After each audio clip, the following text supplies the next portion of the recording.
আসসালামু আলাইকুম প্রিয় শিক্ষার্থী। ইকরা হ্যান্ডরাইটিং স্কুলের এখন থাকবো র থেকে শুরু করবো। আমরা কীভাবে প্র্যাকটিস করি লক্ষ্য করুন অক্ষরগুলো। এই তাক দিছে একটা এখনও মানে নিচ থেকে শুরু করতে হবে। এই টানটা দেওয়া হয়েছে মানে এই মাছ বরাবর ভাঙতে হবে এই ভাঁজটা। এইখানে গোল দেওয়া হয়েছে মানে কি এখানে চোখা থাকতে হবে। এই তিনটা জিনিস এই দেখে লক্ষ্য করুন। এই আড়াআড়ি করে টানবো, এখানে গোল রাউন্ড দিয়ে আসবে চোখা দিয়ে, এখানে উঠবে। এবার মাত্রাটা দেবো এবার শূন্য অবশ্যই গোল করে দেবো। লক্ষ্য করুন যে ব দেখাইছে র একই নিচ থেকে শুরু করতে হবে, উপর থেকে না। আড়াআড়ি করতে হবে। এই দুইটা সমান থাকবে। এদের শেখানো হচ্ছে আপনাদেরকে যে দুইটা সমান থাকবে। এইবার এই চোখাটাও সোজা হয়ে উঠবে। এবার মাত্রা দেবো এখন শূন্য মাঝ বরাবর ছোটো করে দেখা যাবে, দেখতে সুন্দর দেখাচ্ছে। যেহেতু নিচ থেকে শুরু করবেন দেখতে সুন্দর দেখাবে। এই নিয়মটা মনে রাখতে হবে যে যেমন শুরুটা করতে হবে নিচ থেকে, এখান থেকে শুরু করিয়া এখন রাউন্ডে এভাবে আসবে।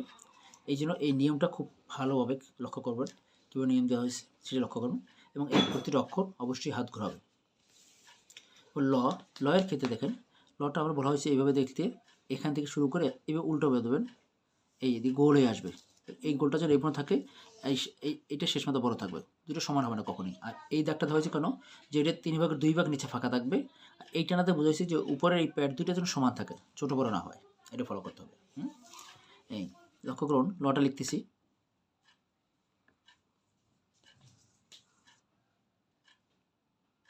ল এই প্যাড দুটো সমান থাকতে হবে অবশ্যই। এই শূন্যটা গোল হয়ে আসবে এবং এইটা উপর গিয়ে মিশবে। এটা লক্ষ্য করুন। ল লেখার ক্ষেত্রে অবশ্যই এটা লক্ষ্য করবেন। আমরা নর্মালি ল লিখতে গেলে আমরা কী করি, এই শূন্য দিয়ে এইভাবে লিখে ফেলাই, বাট এইভাবে না, আসলে এখানে মিশবে না, এটা ভুল। হ্যাঁ, এটা করা যাবে না। অবশ্যই এইভাবে লিখতে হবে। তালব্যস্যা, তালব্যস্যার ক্ষেত্রে দেখেন এখান থেকে ঘুরে আসছে, এই শূন্য দুটো সমান আছে, এখানে উঠছে, এই আসছে, এইবার উপর থেকে নিচে নামছে। এই দেখেন এইবার অর্ধমাত্রাটাই। এখানে আমি তিনটা দেখেন কয়েকটা নিয়ম দেখাইছি। এই যে শূন্য দুটো, এই দিকে শূন্য দুটো সমান থাকবে।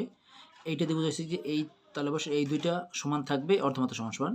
এখান থেকে বোঝা যাচ্ছে যে এই যে উপরকে মিশবে, নিচে মিশবে না। এই 3 ভাগের 2 নিচে ফাঁকা থাকবে, এইটা বড় থাকবে তালব্যস্যার ক্ষেত্রে। যেমন ঘ মূর্ধন্য ন, প ল তালব্যস্যা। হ্যাঁ, বলে এই অক্ষরগুলো তো আমাকে এখানে এখানে মিশবেই, এই জায়গাটায় লক্ষ্য করুন। এটা লিখে দেখাচ্ছি। তালব্যস্যা, তালব্যস্যা এই উঠছে, এখানে নামছে, তারপর উপর থেকে নিচে আসবে। এই তালব্যস্য। হ্যাঁ, মানে তালেব্যস্য, তালেব্যস্য না, এটা হবে কি তালব্যস্য। এটা অবশ্যই খবর স্বয়ের নাম উল্লেখ করবেন। তালব্যস্য। এরপর লক্ষ্য করুন মূর্ধন্যাস্য। মূর্ধন্যাস্যের ক্ষেত্রে ওই যে ফয়ের মতো ঝয়ের মতো, হ্যাঁ সেম একই টান। এখান থেকে আসবে এই যাবে, এখানে গোল রাউন্ড হয়ে আসে চোখা দিয়া, এখানে উঠবে। হ্যাঁ, এরপর এবারটা মাছ বরাবর কাটবো, এখানে মাথা থাকবে। নিয়ম দেখা হচ্ছে দেখেন, আমি সোজা দাগ দিচ্ছি মানে কি বুঝেছি কি এইটা থেকে এইটা একটু ছোটো থাকবে। আর এইটা তাদের বুঝেছি এই ভাঁজটা এখানে কাটবো, আনবো। আর এই গোল রাউন্ডটা দিয়ে বুঝেছি এখানে চোখা থাকবে। আর এটাও দিয়ে বুঝেছি কি এই মাছ বরাবর পেটটা কাটবে। এই নিয়মটা খুব ভালোভাবে ফলো করবেন। যে স্যার কোথা থেকে শুরু কোথা শেষ করতে বলছে প্রতিটা অক্ষরের ক্ষেত্রে, হ্যাঁ দেখেন সেটা ফলো করবেন। এই মাঝখানটা কাটছি, এটাকে কী বলা হয় মূর্ধন্যাস্য। এই উচ্চারণগুলো সঠিকভাবে আপনারা করবেন। মূর্ধন্যাস্য অনেকে ছোটোবেলা আগে বলতো কি পেট কাটাস্য, এটা ভুল। হ্যাঁ, মূর্ধন্যাস্য। তারপর দেখেন দন্তস্য।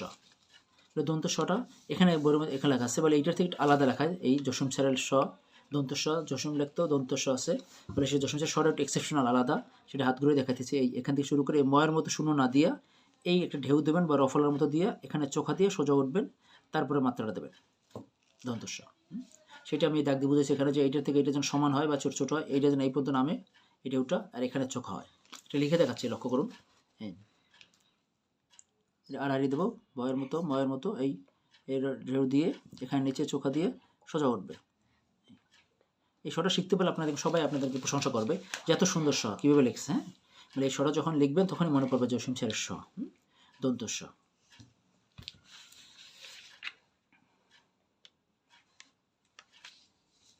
দন্তস্বর পরে দেখেন হটা হচ্ছে রসয়ের মতো, সেম রস শিখছেন আমরা, যে উপরে ফাঁকা থাকবে, শূন্যটা উপরে মাঝখান থেকে গোল হয়ে আসবে, এখানে এসে এই যাবে। এখানে এই টানটা দেওয়া বলেছে কি এই মাথা এটা সমান থাকবে, এই টানটা দেওয়া বলেছে কি এই প্যাটটা এটা সমান থাকবে। আর এই তো মাত্রা, হ্যাঁ মানে মাত্রা থেকে একটু ফাঁকা থাকবে, এটা বুঝেছে। এই নিয়মগুলো ফলো করবেন। যে দেখেন একটু লিখে দেখাচ্ছি। শূন্য কোথা থেকে শুরু, উপরের মাঝখান থেকে ডান দিকে, এইবার ফাঁকা আছে, এই মাত্রা দেওয়া লাগে। দেখেন শুরু থেকে একটু ফাঁকা থাকবে অবশ্যই, এটা ফলো করবেন। প্রিয় শিক্ষার্থী, যেভাবে বলা হয়েছে সেগুলো লক্ষ্য করবেন ইনশাল্লাহ। আর ডিসক্রিপশনে বিস্তারিত লেখা থাকবে নিয়মগুলো, ডিসক্রিপশন দেখে নিয়মগুলো বুঝে নেবেন। ইনশাল্লাহ আপনাদের হাতে লেখা পরিবর্তন হবেই হবে।